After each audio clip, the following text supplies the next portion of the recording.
Let's bring along one of our always unpredictable friends, and I say that with all respect and affection, a gentleman with whom I served in the Congress of the United States, who knocked off the Ways and Means chairman back in 1994, the man who introduced Dan Rostenkowski to retirement, former Illinois Congressman Michael Patrick Flanagan. Mike, it's great to have you back on America's Forum.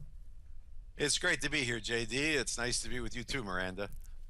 Well, very good. Yeah, thanks for joining us. As you can see, Flanagan can still charm the ladies, but very charming. We want you. She said I had nice eyes. I mean, certainly we can talk about those eyes of yours and how they view this governor's race.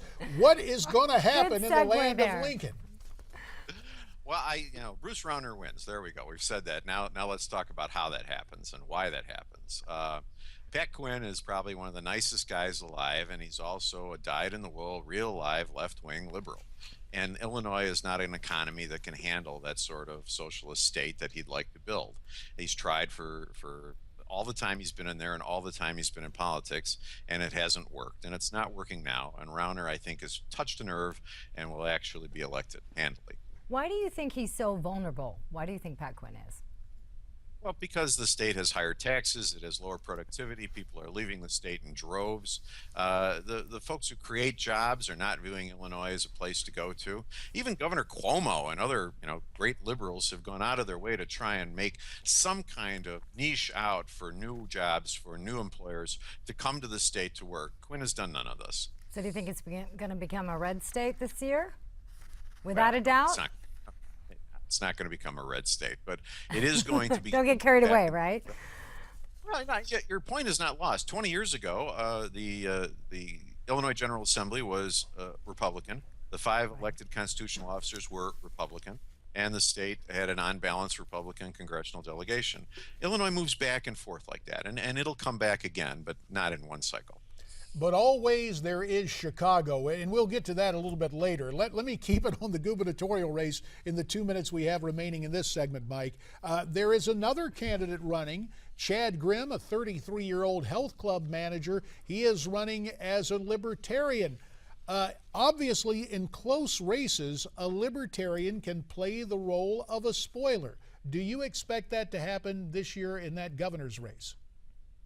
I think Republican voters are smart enough in Illinois not to be piled off. The last time they really got peeled off in good numbers was Perot, and they've learned. And I don't think this guy will make a whole great deal of difference either way. Let's talk about how the two main candidates are kind of differing here when it comes to Ebola. Do you think that will play into the election at all? Because they have very differing opinions about that. Yeah.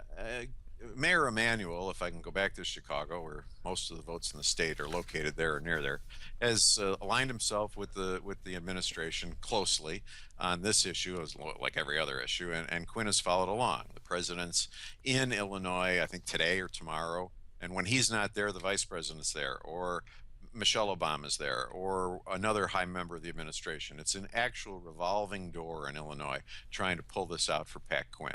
They have made a commitment to him on a political scale that they can't describe, and the reasons for that, of course, are Chicago, not so much about that state being more important than any other. And there's something brewing in Chicago that's worth talking about in this race, particularly. Perfect. You've given us what we call in the trade the tease. To talk about that perfect thing going on in Chicago. Is it a perfect storm? Is it an opportunity for Republicans? Is it the same old with the Cook County machine? Find out when Michael Patrick Flanagan rejoins us following this on America's Forum.